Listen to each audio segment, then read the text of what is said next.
ലാലൂർ ശ്രീ കാർത്യായനി ഭഗവതി ക്ഷേത്രമാണ് പൂരവിശേഷങ്ങളിൽ നമ്മൾ ആദ്യം പരിചയപ്പെടുത്തുന്നത്.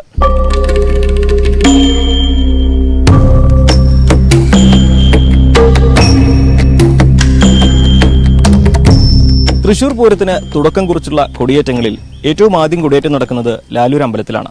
നമ്മളിപ്പോൾ നിൽക്കുന്നത് ക്ഷേത്രത്തിന് മുൻപിലാണ്. ക്ഷേത്ര ഭാരവാഹികൾ നമ്മോടൊപ്പം ചേരുന്നു. ശ്രീ അനിൽകുമാർ, ആദ്യം കൊടിയേറുന്നത് ലാലൂരാണല്ലോ. എങ്ങനെയാണ് ഈ ക്ഷേത്രത്തിന്റെ ഒരു ഐതിഹ്യവും ചരിത്രവും മറ്റു പ്രത്യേകതകളും? നൂറ്റാണ്ടുകൾ പഴക്കമുള്ള ഒരു ദേവീക്ഷേത്രമാണ് ലാലൂർ ശ്രീ കാർത്യായനി ദേവീക്ഷേത്രം. ശക്തൻ തമ്പുരാൻ തൃശ്ശൂർ പൂരം ഡിസൈൻ ചെയ്യുമ്പോൾ തന്നെ തൃശ്ശൂരിന് ആദ്യ കൊടിയേറ്റം കൊടുക്കുന്നതിൽ ശക്തൻ തമ്പുരാന് തന്നെ എന്തെങ്കിലും പ്രത്യേകതകൾ തോന്നിയിരിക്കാം. അത് കാരണമായിരിക്കാം ഇവിടെ ഒരു കൊടിയേറ്റം നമുക്ക് തന്നിട്ടുള്ളത്. ഒപ്പം തന്നെ നാട്ടുകാരെയാണ് ഇവിടെ കൊടിയേറ്റുന്നത്. തിരുമേനി ഭൂമി പൂജ നടത്തും. വൃക്ഷം അതിനുശേഷം നമ്മൾ നാട്ടുകാരാണ് ഇവിടെ സ്ഥാപിക്കുന്നത്. അങ്ങനെയാണ് ഇവിടെ കൊടിയേറ്റത്തിന്റെ കാര്യങ്ങൾ നടക്കുന്നത്. ഈ ഒരു നാടിന്റെ ഒരു പഴയ പേരുണ്ട്, യാഗഭൂമിയാണ് ലാലൂർ എന്നൊക്കെയാണ് കേട്ടത്. അത് ലോപിച്ചാണ് ലാലൂരായത് എന്നൊക്കെയാണ്. ഈ ക്ഷേത്രത്തിന്റെ ഒരു ചരിത്ര ഐതിഹ്യം എങ്ങനെയൊക്കെയാണ് പറഞ്ഞത്? എത്ര വർഷം പഴക്കം, എത്ര നൂറ്റാണ്ടുകൾ പഴക്കം കാണാം? ഇത് പലരും പല രീതിയിലാണ് പറയണത്. ഒരു ചരിത്രം പഠിക്കുന്ന ഒരാൾ എന്ന നിലയ്ക്ക് ഒരാൾ ഇവിടെ വന്ന് പറഞ്ഞത് ഒരു 6-ാം നൂറ്റാണ്ടിലാണ് അത്രയും പഴക്കമുണ്ടെന്ന് പറയുന്നു. പിന്നെ MGS നാരായണൻ എന്ന് പറയുന്നത് 10 അല്ലെങ്കിൽ 11-ാം നൂറ്റാണ്ടിലാണ് ഈ ശില്പങ്ങൾ ഉണ്ടാക്കിയിട്ടുണ്ടാവുക. അതിനും പഴക്കം ഈ ക്ഷേത്രത്തിന് ഉണ്ടായിരിക്കുമെന്നാണ് പറഞ്ഞത്. പിന്നെ തന്നെയല്ല, വടക്കുന്നാഥന്റെ ശ്രീരാമന്റെ അമ്പലമുണ്ട്. അതിന് സമാനമായ ഡിസൈനാണ് സത്യത്തിൽ ലാലൂർ ശ്രീ കാർത്യായനി ദേവീക്ഷേത്രത്തിന്റെ ശ്രീകോവിലിനുള്ളത്. ഇതിലെ ദാരുശില്പങ്ങൾ അതിമനോഹരമാണ്. ഈ ദാരുശില്പങ്ങളുടെ പ്രത്യേകത എന്ന് വെച്ച് കഴിഞ്ഞാൽ ഒരു ജനനം മുതൽ കാണിക്കുന്ന ഒരു സംഭവം ഇതിലുണ്ട്. പിന്നെ അത് തന്നെയല്ല, അതിമനോഹരമായ ശില്പങ്ങൾ മറ്റൊരു സ്ഥലത്ത് കണ്ടിട്ടില്ല എന്നാണ് ഇതുവരെ മറ്റ് ചരിത്രകാരന്മാരായാലും ഇവിടെ വന്ന് നമ്മുടെ അടുത്ത് പറഞ്ഞിട്ടുള്ളത്. അതിൽ തന്നെ നമുക്ക് ഈ ഒരു ക്ഷേത്രത്തിന്റെ ഭാരവാഹിയാകാൻ കഴിഞ്ഞതിൽ വലിയ ഭാഗ്യമായിട്ട് നമ്മൾ കണക്കൂട്ടുന്നു. ഈ ഒരു ക്ഷേത്രത്തിലെ ചടങ്ങുകൾ, പൂരത്തിന്റെ ഓരോ ചടങ്ങിനും ഓരോ പ്രത്യേകതയുണ്ട്. ഓരോ ക്ഷേത്രത്തിനും ഓരോ അവകാശങ്ങൾ കൽപ്പിച്ചു കൊടുത്തിട്ടുണ്ട്. 100-200 വർഷം മുമ്പ് ശക്തൻ തമ്പുരാൻ നിശ്ചയിച്ച അതുപോലെ തന്നെയാണ് ഇപ്പോഴും തുടരുന്നത്. എന്തൊക്കെയാണ് പൂര ദിവസത്തെ ചടങ്ങുകളും അവകാശങ്ങളും കർമ്മങ്ങളും ഒക്കെ? പൂര ദിവസം നമ്മൾ തന്ത്രിപൂജയാണ്. തന്ത്രിപൂജ വളരെ നേരത്തെ കഴിക്കും. നേരത്തെ ഒരു 6 മണിയോട് കൂടിയിട്ട് തന്ത്രിപൂജ കഴിഞ്ഞ് നമ്മൾ 6 മണിക്ക് ഇവിടെ നിരന്ന് ഇവിടെ പഞ്ചവാദ്യം കൊട്ടി ഒരു 3/4 മണിക്കൂറോളം കൊട്ടി നമ്മളിവിടെ 6:45 കൂടിയിട്ട് പുറത്തേക്ക് ഇറങ്ങും. പുറത്തേക്ക് ഇറങ്ങി ഇത് 3 ആനപ്പുറത്താണ് ദേവി പുറത്തേക്ക് ഇറങ്ങേണ്ടത്. പണ്ടത് 5 ആനപ്പുറത്തായിരുന്നു. പക്ഷേ നമ്മൾക്ക് ആനകളെ കിട്ടാനുള്ള പ്രയാസം മറ്റു കാര്യങ്ങൾ കൊണ്ടൊക്കെ നമ്മളത് 3 ആനപ്പുറത്താക്കി ചുരുക്കിയേക്കാണ്. പിന്നെ 3 ആനപ്പുറത്ത് പോയി ലാലൂർ സെന്ററിൽ വന്നു. ലാലൂർ സെന്ററിൽ നിന്ന് അവിടെ ബാലസുബ്രഹ്മണ്യന്റെ അമ്പലമുണ്ട്. അവിടെ പറയുണ്ട്, കാഴ്ചപ്പറകൾ പല വീടുകളിലും ഉണ്ടാവും. അതൊക്കെ നമ്മൾ എതിരേൽക്കാൻ വേണ്ടി പറ വയ്ക്കുന്നുണ്ട്. പിന്നെ ലാലൂര് ചാവക്കോട്ടയുടെ വേണ്ടിയിട്ട്. അത് കഴിഞ്ഞ് എസ് എൻ പാർക്ക് കഴിഞ്ഞ് കഴിഞ്ഞാൽ പിന്നെ വരുന്നത് ഔട്ട് പോസ്റ്റിന്റെ അവിടെയാണ്. ഔട്ട് പോസ്റ്റിന്റെ അവിടെ കാഞ്ഞാണി റോട്ടിൽ മേളം നിരന്നതിന് ശേഷം, പഞ്ചവാദ്യം നിരന്നതിന് ശേഷം കുറച്ചു നേരം അവിടെ കൊട്ടി പിന്നെ അവിടെ നിന്ന് നടപാണ്ടിയായിട്ട് നമ്മൾ പോവുക ചെയ്യുക. പിന്നെ തൃശ്ശൂര് കോട്ടപ്പുറം ഓവർബ്രിഡ്ജിന്റെ അവിടെ വന്ന് ഓവർബ്രിഡ്ജിൽ ഈ 3 ആനകൾക്ക് പകരം ഒരു 7 ആനകളായിട്ട് അണിനിരക്കും. ഈ 4 ആനകൾ കൂടി അതിൽ ചേർന്ന് 7 ആനകളായിട്ട് അണിനിരന്ന് പഞ്ചവാദ്യം വീണ്ടും ആരംഭിക്കും. പഞ്ചവാദ്യം ഉണ്ടാവുന്ന അവസരം ഉണ്ടാവും. പിന്നെ അതിനുശേഷം വടക്കുന്നാഥന്റെ ഗണപതി കോവിലിന് മുൻപിൽ വന്ന് പഞ്ചവാദ്യം അവസാനിക്കും. പഞ്ചവാദ്യം അവസാനിച്ചതിന് ശേഷം നമ്മൾ പാണ്ടിമേളത്തിന്റെ അകമ്പടിയോട് കൂടിയിട്ട് വടക്കുന്നാഥന്റെ ശ്രീമൂലസ്ഥാനത്ത് വന്ന് കൊട്ടിക്കലാശിക്കും. അതിനുശേഷം നമ്മൾ വടക്കുന്നാഥന്റെ തെക്കേ ഗോപുര നട വഴി കയറും. ഈ പടിഞ്ഞാറുന്ന് വരുന്നതിൽ ആദ്യം തെക്കേ ഗോപുര നട കറക്കുന്നത് നമ്മളാണ്. അതിനുശേഷം വടക്കുന്നാഥനെ വലം വെച്ച് തെക്കേ ഗോപുര നട വഴി ഇറങ്ങി നമ്മൾ വീണ്ടും തിരിച്ചു എഴുന്നള്ളും. പിന്നെ വൈകുന്നേരം ഇതേപോലെ തന്നെ ദീപാരാധന ഒരു 6 മണിക്ക് മുൻപായി കഴിച്ച് അതിനുശേഷം ഒരു 6 മണിയോട് കൂടിയിട്ട് നമ്മളിവിടെ ദേവി പുറത്തേക്ക് ഇറങ്ങും. 3 ആനപ്പുറത്ത് പുറത്തേക്ക് ഇറങ്ങി അരനാട്ടുകര വഴി തോപ്പിൻമൂല വഴി മാടമ്പി ലൈനിൽ പഞ്ചവാദ്യം സമാപിക്കും. പിന്നെ പതിവ് പോലെ തന്നെ കോട്ടപ്പുറത്ത് 7 ആനകൾ അണിനിരക്കും. അതിനുശേഷം നടുവിലാലെത്തുമ്പോൾ അത് 9 ആനകളാവും. പിന്നെ ശ്രീമൂലസ്ഥാനത്ത് 9 ആനകളെ എത്തി മേളം കൊട്ടിക്കലാശിച്ച് വടക്കുന്നാഥനെ വണങ്ങി വൈകുന്നേരം അകത്ത് കയറില്ല. വൈകുന്നേരം അകത്ത് കയറാതെ വടക്കുന്നാഥനെ വണങ്ങി തിരിച്ചിറങ്ങി ലാലൂരോടെ തിരിച്ചെത്തും. അത് വൈകുന്നേരം തിരിച്ചെത്തും. പിന്നെ അതിനുശേഷം പിറ്റേ ദിവസമാണ് നമുക്ക് കൊടിക്കൽ പൂരം ഉണ്ടാവുക.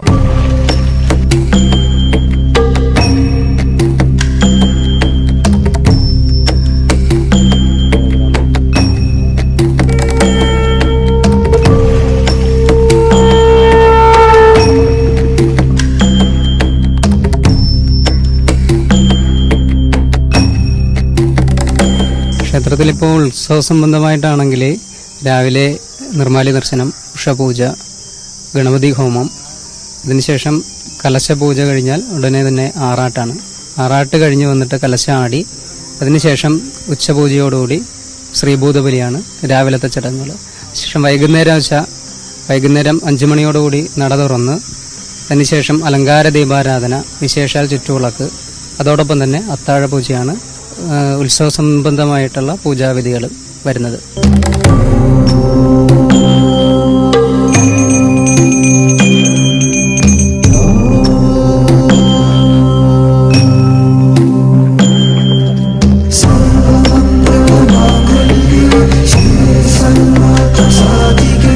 ലാലൂരിലെ ദേവീ സങ്കല്പം മറ്റ് ക്ഷേത്രങ്ങളിൽ നിന്ന് തികച്ചും വ്യത്യസ്തമാണ്.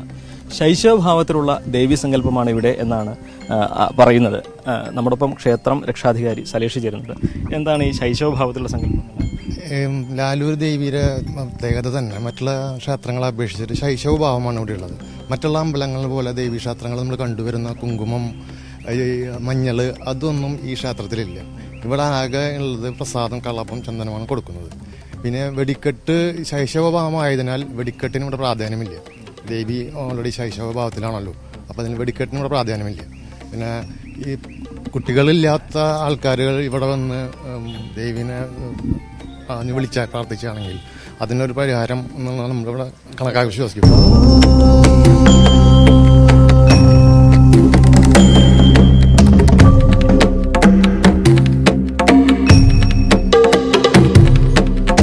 ഓരോ ക്ഷേത്രങ്ങളുടെയും ഓരോ വിശേഷ ചടങ്ങുകളൊക്കെയാണ് ശക്തൻ തമ്പുരാൻ ചിട്ടപ്പെടുത്തിയിട്ടുള്ളത്.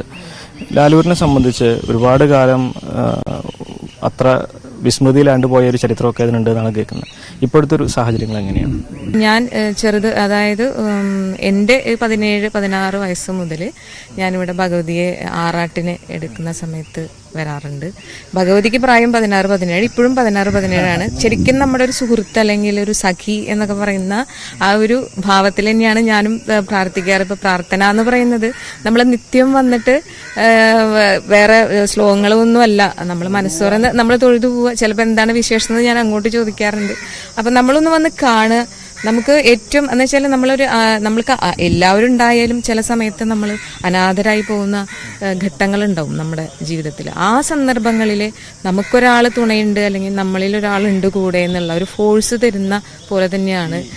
നിങ്ങളൊക്കെ സംബന്ധിച്ച് എങ്ങനെയാണ് ലാലൂരിലെ നമുക്ക് ശരിക്കും പറയുകയാണെങ്കിൽ സ്വകാര്യ അഹങ്കാരം തന്നെയാണ്. ലോകപ്രശസ്തമായ തൃശ്ശൂർ പൂരത്തിലേക്ക് ആദ്യ കൊടിയേറ്റ് നടത്തുന്ന ഒരു ക്ഷേത്രമാണ് ശ്രീ കാർത്യായനി ഭഗവതി ക്ഷേത്രം. അപ്പോൾ എന്താന്ന് വെച്ചാൽ നാനാദിക്കുകളിൽ നിന്നും ആളുകൾ അന്വേഷിക്കാറുണ്ട് എങ്ങനെയാണ്, എപ്പോഴാണ്. ചില സമയങ്ങളിൽ നമ്മളെ ലൈവ് പല സ്ഥലങ്ങളിലേക്ക്, ഇപ്പം നമ്മുടെ അടുത്ത സെക്രട്ടറി അനിലേട്ടൻ ലൈവ് പല സ്ഥലങ്ങളിലേക്കും ഗൾഫിൽ നാടുകളിലേക്കൊക്കെ അവർ ആവശ്യപ്പെട്ടുകൊണ്ട് തന്നെ നമ്മൾ അയച്ചു കൊടുക്കാറുണ്ട്. അപ്പം ഞാൻ സ്ഥിരമായിട്ട് ആറാട്ടിന് ഭഗവതി എടുക്കുന്ന സമയത്ത് വരുന്ന ഒരാളാണ്. അത് ഏത് സമയമാവട്ടെ, പൂരത്തിന്റെ അന്ന് രാവിലെ ചിലപ്പോൾ പുലർച്ചെ 3:30-4 മണിക്കായിരിക്കും ആറാട്ടുണ്ടാവുക. ആറാട്ട് സമയത്ത് വന്ന് ഭഗവതി എടുത്ത് ആറാട്ട് മുങ്ങിയിട്ട് പോകുന്ന ഒരാളാണ് ഞാൻ. അപ്പം അതായത് ഇപ്പൊ കൊറോണ കഴിഞ്ഞിട്ട് വന്നിട്ടുള്ള ഒരു സാഹചര്യത്തില് ആളുകൾ വളരെ സന്തോഷത്തിലാണ്. കാരണം നമ്മുടെ ഉത്സവം നിന്നു പോവും, നമ്മുടെ ഭാവി കാര്യങ്ങൾ എന്തായിരിക്കും എന്നൊന്നും അറിയാതെ നിശ്ചലമായി പോകുന്നൊരവസ്ഥയിൽ നിന്ന് നമ്മളിപ്പോൾ കരകയറി വന്നിരിക്കുകയാണ്. ഈ സാഹചര്യത്തിൽ നമ്മുടെ തൃശ്ശൂർ പൂരം നമ്മൾ വളരെ ഗംഭീരമായിട്ട് കൊണ്ടാടാൻ തന്നെയാണ് ആലോചനയിലുള്ളത്.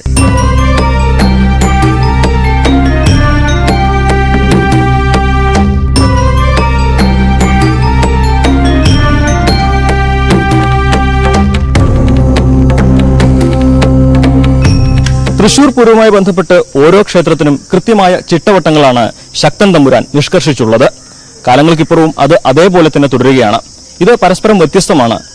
എന്നാൽ ഓരോ ക്ഷേത്രത്തിന്റെയും ആചാരങ്ങൾ കൃത്യമായി പാലിക്കപ്പെടുന്ന തരത്തിലാണ് സംവിധാനങ്ങൾ ഒരുക്കിയിട്ടുള്ളതും.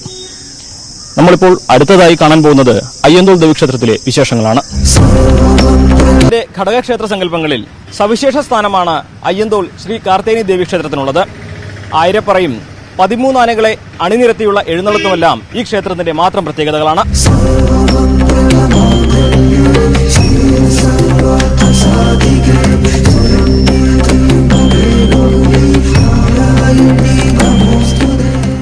രണ്ട് നൂറ്റാണ്ട് മുമ്പ് ശക്തൻ തമ്പുരാൻ നിഷ്കർഷിച്ച അതേ ചിട്ടകളോടെയാണ് തൃശൂർ പൂരം.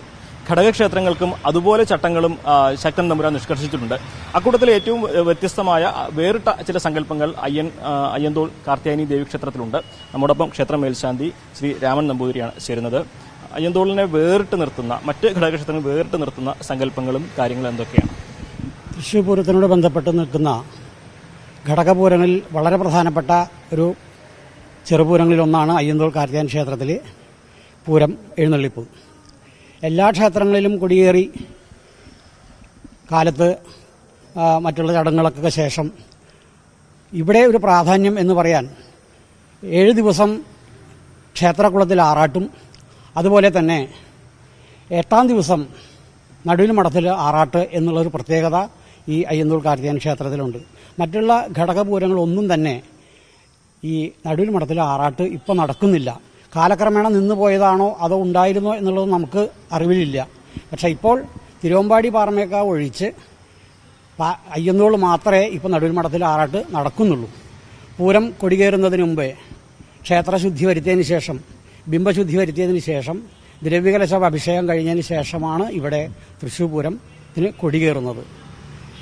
കാലത്ത് നിത്യചടങ്ങുകൾക്ക് ശേഷം, ദ്രവ്യകലശാഭിഷേകത്തിന് ശേഷം ഇവിടെ ആറാട്ടിന് എഴുന്നള്ളിക്കുകയും ഏകദേശം ഒരു 1-1.5 മണിക്കൂറോളം പാണ്ടിമേളത്തോടുകൂടി ആരംഭിച്ച് ക്ഷേത്രക്കുളത്തിൽ ആറാട്ട് കഴിഞ്ഞ് തിരിച്ചു വന്ന് കൊടികേറി പിന്നെ നിത്യദാനമുള്ള ചടങ്ങുകളിൽ വിശേഷമായിട്ട് നവകം, ശ്രീഭൂതബലി എന്നീ ചടങ്ങുകൾ നടക്കുന്നു. ഇങ്ങനെ 7 ദിവസവും ഈ ക്ഷേത്രത്തിൽ ഈ ചടങ്ങുകൾ നടന്നു പോകുന്നു.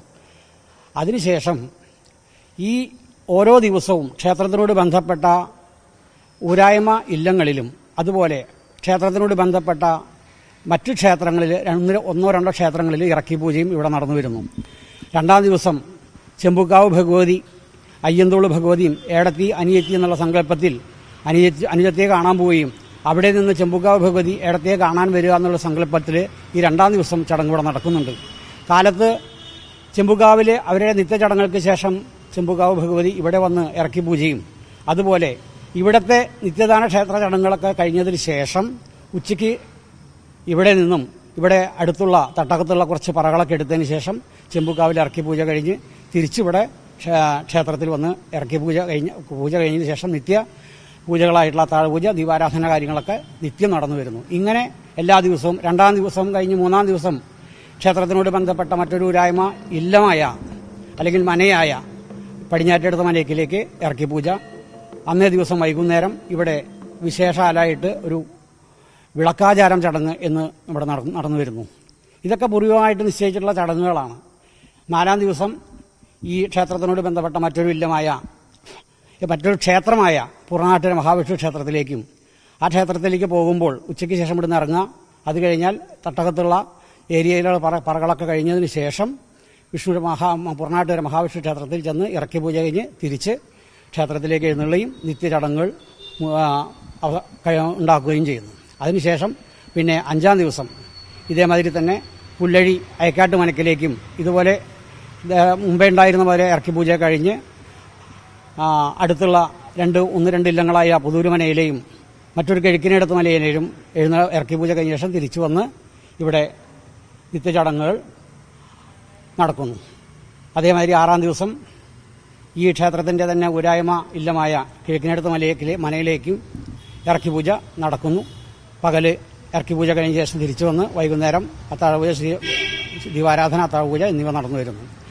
അതേമാതിരി 7-ാം ദിവസം വളരെ പ്രത്യേകതയായിട്ട് വരണം എന്താ വെച്ചാൽ ഈ എല്ലാ ദിവസവും കാലത്ത് ആറാട്ട് 9 മണിയോടുകൂടിയൊക്കെ കഴിയുന്നത് വളരെ വെളുപ്പിന് 6 മണിക്ക് മുമ്പേ ആറാട്ട് കഴിഞ്ഞ് വളരെ ഗംഭീരമായിട്ട് തന്നെ 3 ആനകളുടെ അകമ്പടിയോടുകൂടി ചെമ്പടക്കുട്ടി പുറത്തിറങ്ങി പാണ്ടി കുലമ്പി പുറത്തേക്ക് നടപ്പാണ്ടിയോട് കൂടിയിട്ടാണ് 3 ആന അകമ്പടിയോടുകൂടി വടക്കുന്ന ക്ഷേത്ര സന്നിധിയിലേക്ക് പൂരം ദിവസം വടക്കുന്നാഥ ക്ഷേത്ര സന്നിധിയിലേക്ക് മഹാദേവനെ വണങ്ങാനായിട്ട് ഇവിടുന്ന് പുറപ്പെടുന്നു.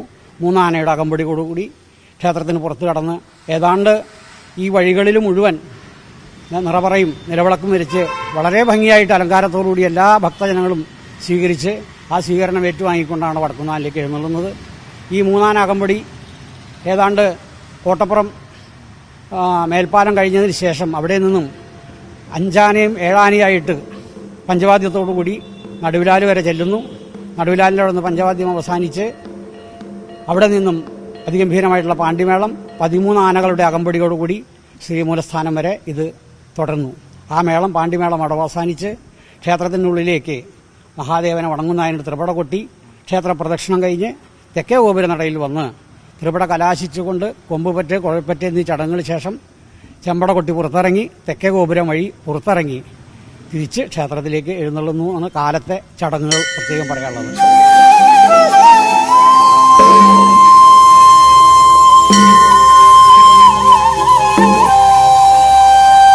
ക്ഷേത്രത്തിന്റെ പേരുമായി ബന്ധപ്പെട്ട് ചില ഐതിഹ്യങ്ങളും വിശ്വാസങ്ങളും, അയ്യന്തോൾ എന്ന പേരിൽ തന്നെ അയ്യന്റെ തോളിൽ ചവിട്ടി ഉയർന്ന ഭഗവതി എന്നൊക്കെ കേട്ടുകേൾവിയുണ്ട്.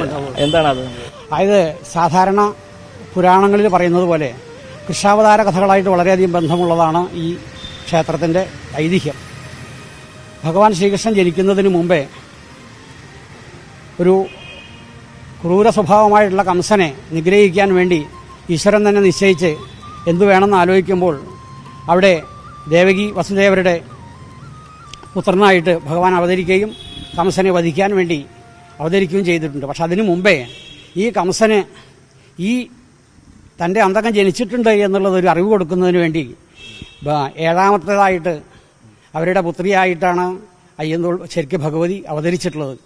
ആ അവതരിച്ച ഭഗവതിയെ കൊല്ലുന്നതിന് വേണ്ടി എല്ലാ പുത്രന്മാരെയും കംസൻ കൊല്ലണം എന്നുള്ള വാശിയോടുകൂടി ഇവരെയും കൊല്ലാൻ വേണ്ടി കയ്യിലെടുത്തപ്പോൾ ആ പെൺകുട്ടിയാണ് കൊല്ലരുതെന്നൊക്കെ അപേക്ഷിച്ചെങ്കിലും ആ കുട്ടിയെ കയ്യിലെടുത്ത് ചുഴറ്റി പാറയിലേക്ക് അടിക്കാൻ നോക്കുമ്പോൾ കംസന്റെ തോളിൽ തന്നെ കയ്യിൽ നിന്ന് വഴുതിപ്പോയി കംസന്റെ തോളിൽ ചവിട്ടിക്കൊണ്ട് മുകളിലേക്ക് ഉയർന്ന് പരാശക്തി സ്വരൂപമായി എന്നുള്ളതാണ്. ഈ ഉണ്ടായിരുന്ന പുത്രി കംസന്റെ സഹോദരി പുത്രിയാണ്. അപ്പം അതുകൊണ്ട് കംസന് ശരിക്കും അമ്മാവന്റെ സ്ഥാനം കൂടി ഉണ്ടായിരുന്നു. അപ്പോൾ ഈ കുട്ടി കംസന്റെ തോളിൽ ചവിട്ടി മുകളിൽ പൊന്തിയപ്പോൾ ഈ തോളിൽ ചവിട്ടുക എന്ന് പറഞ്ഞു കഴിഞ്ഞാൽ കംസന്റെ തോളിലാണ് ചവിട്ടിയിരുന്നത്. കംസൻ സ്വതവേ ഈ ഭഗവതിയുടെ അമ്മാവനായിട്ട് വരുന്നു. അമ്മാവൻ എന്ന സങ്കല്പത്തിൽ, ആ അമ്മാവൻ എന്നുള്ള ചില ദേശങ്ങളിൽ അയ്യൻ എന്നുള്ള സങ്കല്പത്തിൽ പറയാറുണ്ട്. ആ അയ്യൻ എന്നുള്ള സങ്കല്പത്തിൽ അയ്യന്റെ തോളിൽ ചവിട്ടിക്കൊണ്ട് കുതിച്ചു എന്നുള്ള ഒരു സങ്കല്പം പൗരാണികന്മാരായിട്ട് പറഞ്ഞു വരുന്നു. അതുകൊണ്ട് ആ അയ്യന്റെ തോളിൽ ചവിട്ടി പരാശക്തി സ്വരൂപിയായതുകൊണ്ട് അയ്യന്തോൾ എന്നുള്ള പേര് വന്നതും ഇവിടെ വളരെ പഴയമാക്കാർ പറഞ്ഞു വരുന്നു. മറ്റൊരു സങ്കല്പം എന്താണെങ്കിൽ യക്ഷയാഗം കഥയിൽ സതീദേവി ദേഹം ഉപേക്ഷിച്ച് മഹാദേവന്റെ ആ സങ്കടം സഹിക്കുകയ്യാതെ സതീദേവിയുടെ മൃതദേഹം എടുത്ത് താണ്ഡവ നൃത്തം ആടുകയും ആ താണ്ഡവ നൃത്തത്തിൽ ഭഗവാന്റെ ആ ശക്തി വളരെയധികം ഗംഭീരമായതുകൊണ്ട് ഭൂമി തന്നെ കരിഞ്ഞു പോകും, അല്ലെങ്കിൽ എല്ലാ ഭാഗവും നശിച്ചു പോകുന്ന മനസ്സിലായപ്പോൾ ബ്രഹ്മാദി ദേവന്മാരെല്ലാവരും കൂടി ആ സതീദേവിയുടെ മൃതദേഹത്തെ 108 കഷണങ്ങളാക്കി തെറിപ്പിക്കുകയും അതിൽ ഒരു ചെറിയ കഷ്ണം ഇവിടെ വന്ന് വീണു എന്നുള്ള സങ്കല്പത്തിലാണ് 108 ദുർഗാലയങ്ങളിൽ പേരുകേട്ടുള്ളത്. അതിൽ വളരെ പ്രധാനപ്പെട്ടതാണ് അയ്യന്തോൾ എന്നുള്ള ഈ ക്ഷേത്രം. അവിടെ ഈ ഒരു ഇത് വന്നതുകൊണ്ടാണ് പരശുരാമൻ പ്രത്യേകിച്ചും ഈ സ്ഥലത്ത് ഭഗവതിയെ പ്രതിഷ്ഠിക്കാനുള്ള കാരണം എന്ന് പ്രത്യേകം പരമക്കാർ പറയുന്നു.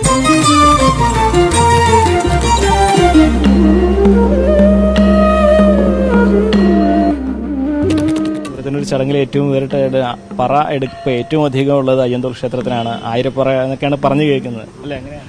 പഴയകാലത്ത് 1000 പറ ഉണ്ടാകുന്ന സങ്കല്പങ്ങളൊക്കെ ഉണ്ട്. പക്ഷെ അത്രത്തോളം ഇപ്പോൾ നടന്നു വരുന്നില്ല. കാലക്രമേണ ഓരോരുത്തർക്കും ഓരോ ബുദ്ധിമുട്ടുകൾ വരെ കാരണം പറയുടെ എണ്ണങ്ങളൊക്കെ കുറേശ്ശെ കുറഞ്ഞിട്ട് പൂരത്തിന് മുമ്പേ ഈ 7 ദിവസങ്ങളിലായിട്ട് പൂരത്തിന് മുമ്പേ ആയിട്ട് കുറേ പറകളൊക്കെ നട്ടകത്തുള്ളതൊക്കെ എടുത്തു പോകും. പിന്നെ പൂരത്തിൻ്റെ അന്ന് പോണ വഴികളിൽ മാത്രമേ പറയെടുപ്പ് ഉണ്ടാവുകയുള്ളൂ. പറയ്ക്കായിട്ട് നമ്മൾ ഒരിക്കലും എഴുന്നള്ളിച്ചു പോകുന്നൊരു സങ്കല്പമില്ല. 2-ാം ദിവസം ചെമ്പുക്കാവിലേക്കും, 3-ാം ദിവസം ഊരായ്മയില്ലത്തേക്കും, 4-ാം ദിവസം മറ്റൊരു ക്ഷേത്രത്തിലേക്കും, അതേമാതിരി 4-ാം ദിവസം അങ്ങനെ ഓരോ സ്ഥലത്തേക്ക് ഇറക്കി പൂജയ്ക്ക് പോകുക എന്നുള്ള സങ്കല്പത്തിൽ മാത്രമേ ഇവിടുന്ന് നമ്മൾ ഭഗവതി എഴുന്നള്ളിക്കുന്ന ഒരു സങ്കല്പമുള്ളൂ. അല്ലാണ്ട് പറക്കിയായിട്ട് എഴുന്നള്ളിക്കുക എന്നുള്ളതല്ല. ആ കൂട്ടത്തിൽ പറ എടുക്കണു എന്ന് മാത്രമേ നമ്മൾ വിചാരിക്കുന്നുള്ളൂ. ശക്തി നമ്പൂതിരിന് ഏറ്റവും അധികം ബഹുമാനം കൊടുത്തിരുന്ന ക്ഷേത്രമാണ് അയ്യന്തോൾ. അതുകൊണ്ടാണ് 13 ആനകളെ അണിനിരത്തി വടക്കുന്നാഥന് പ്രവേശിക്കാനുള്ള ഒരു നിഷ്കർഷ ഒരു നിബന്ധന അദ്ദേഹം വെച്ചതെന്ന് കരുതല്ലേ? അതും ഒരു സങ്കല്പമുണ്ട്. പിന്നെ ക്ഷേത്രത്തിനോട് ബന്ധപ്പെട്ട ചടങ്ങുകൾക്കും വളരെ പ്രാധാന്യം ഈ ക്ഷേത്രത്തിൽ കൊടുക്കുന്നുണ്ട്. അതുകൊണ്ട് ആയിരിക്കാം ശക്തമ്പരം കുറച്ച് പ്രാധാന്യം ഇവിടെ കൊടുത്തിട്ടുണ്ടാവുക അയ്യന്തോള്. എത്രത്തോളം ആഘോഷം ക്ഷേത്രത്തിന് പുറത്ത് നമ്മൾ ഭക്തജനങ്ങൾ നടത്തുന്നു, അത്ര തന്നെ ആചാരങ്ങൾക്കും അനുഷ്ഠാനങ്ങൾക്കും നമ്മൾ പ്രാധാന്യം കൊടുത്തുകൊണ്ടാണ് ഈ ക്ഷേത്രത്തിലെ ഈ എല്ലാ വിശേഷങ്ങളും നമ്മൾ കൊണ്ടാടുന്നത്.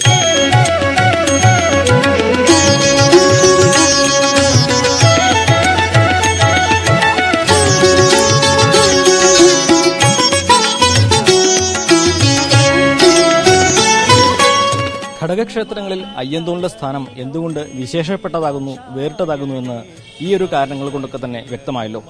നമുക്ക് അടുത്ത ഘടകക്ഷേത്രമായ ചെമ്പൂക്കാവിലേക്ക് പോകാം അടുത്ത ദിവസം.